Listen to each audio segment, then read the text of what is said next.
श्रियकान्ताय कल्याणनिधये निधयेतिनाम् श्रीवेङ्कटनिवासाय श्रीनिवासाय मङ्गलम्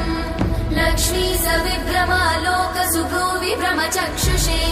चक्षुषे सर्वलोकानां वेङ्कटेशाय मङ्गलम्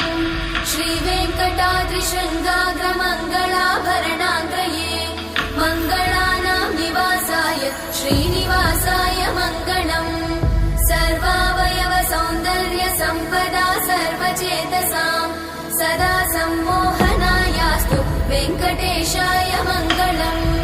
नित्याय निरवध्याय सत्यानन्दचिदात्मने सर्वान्तरात्मने श्रीमद् वेङ्कटेशाय मङ्गलम् स्वतः सर्वविदे सर्वशक्तये सर्वशेषिने सुलभाय सुशीलाय वेङ्कटेशाय मङ्गलम्